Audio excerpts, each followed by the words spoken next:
Today we will be discussing why housework, childcare and eldercare are almost always the responsibility of women. To start, we look at ideology. Ideology is based on your belief system and quite often referred to when discussing political or economic theory. Your ideology is shaped from your environment and builds the foundation for your social beliefs. Social beliefs have portrayed women in many different ways throughout the years. A common theme that a woman's place is in the home or cave, raising children as depicted here with the ideal woman in Paleolithic times. In Māori tradition, women were not seen as a weaker sex to males. There were traditional roles for men and women, but women were celebrated for being able to create life and were protected as they were seen as the future of the hapu. When being welcomed onto the marae, the first voice you hear is that of a woman, as it was only them who can bring forth life. Māori women were voting long before the introduction of the Electoral Act 1893. Both women and children had their say at huiruanga, which were important meetings within the tribes. In traditional stories, like that of Maui, his grandmother gave him her jawbone to enable him to fish up the North Island. Without his grandmother's mana, he wouldn't have succeeded in his deeds. Without any form of legal tender, the only currency at this time was the exchanging of goods. Would it be smart to wonder, without money involved, that maybe a woman's work was just as, or if not more important than a man's? As the Protestant missionaries and New Zealand Company settlers started to colonise New Zealand, they brought with them their ideal of Christian marriage and family, in which wives respected and obeyed their husbands. A family was based around the split of responsibility based on age and sex.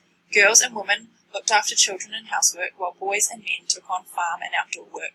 There was rapid growth of the Pākehā population from the 1840s to the 1880s, so as the population started to grow, so too did the normality of an obedient wife. An expert from Housekeeping Monthly in 1955 shows bullet points with tips on how to be a good wife. One statement, "A good wife always knows her place," clearly shows women were extremely submissive to their husbands. Data from Statistics New Zealand 1945 census proves this ideology true. When selecting an occupation, over 380,000 Pākehā noted their employment as domestic duties. Of that, around 730 of those were men. 46% of Pākehā women chose domestic duties as the occupation, and after taking out those under 15, students, the retired and the sick, there was just 20% of Pākehā women spread across all other industries. The Māori schedule provided, unfortunately, was different to the Pākehā schedule, so we do not have the comparable data for Māori. Though we can compare the data for Māori and Pākehā women by looking at the stats on actively engaged versus not actively engaged. It shows that regardless of a woman's ethnicity, the majority of New Zealand women were not actively engaged in paid employment. I will now discuss power and the social system of patriarchy. According to Kilton, 2015, the concept of patriarchy lies at the heart of feminist theories.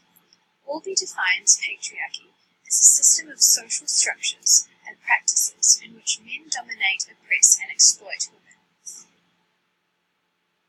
In patriarchal societies, the default role of a woman is managing household labour and childcare, which often is uncompensated with no financial reward. The feminine role of women as caregivers and homemakers, alongside the masculine role of men as breadwinners, are socially constructed patriarchal norms. This translates into the New Zealand labour market.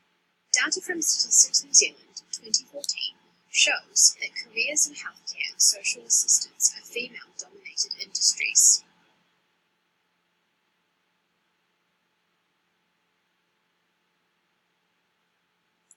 As women are viewed as the main caregivers for children and their families, women are perceived as those who should be responsible for housework, childcare, and eldercare. Because of this, women may choose to give up their own career aspirations or seek employment in care-related industries in order to fulfill their socially constructed responsibility as homemakers. Next we'll be talking about intersectionality.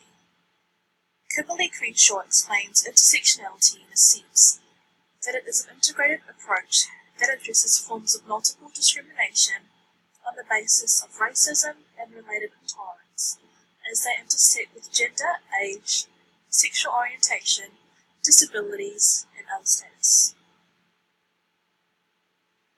In the New Zealand labour market, there are numerous ethnicities that make up our country. There are Europeans, Māori, Pacific Islanders, Asian, and MELAA, which is an abbreviation for Middle Eastern, Latin American, or African. So we cannot assume to say that the data in the following slide is an exact representation of the women in the workforce, as there are many intersections that run through New Zealand labour market that need to be considered. According to Statistics New Zealand, the main industries that women work in are healthcare and social assistance, professional to administrative and support services, and education and training. This just reinforces that more feminine nature jobs are more common to people who are caring, patient, warm, and nurturers. And these are the characteristics that employees tend to look for in roles such as teaching, preschools, nursing, administration, and eldercare. So they associate these roles around gender equality. So now we approach the implications of this topic. As we are socialised through ideologies and belief systems, these influence perceptions of women as caregivers and homemakers. So when considering labour market inequalities for women, there are many implications. Firstly, women may default to choosing careers that are focused on caregiving, which can constrain their potential in other industries. Secondly, as women are still seen as responsible for childcare and housework, women may choose or feel obliged to support their career aspirations of their male partners as opposed to their own.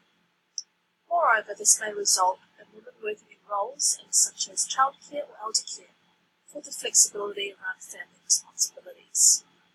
And lastly, due to the many ethnicities in the New Zealand labour market, we can't rely on statistics or make assumptions to represent all women, as there are multiple layers of discrimination that need to be considered.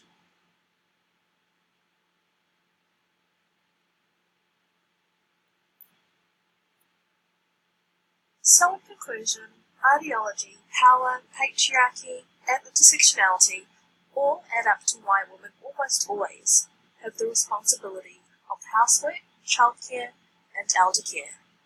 Thank you.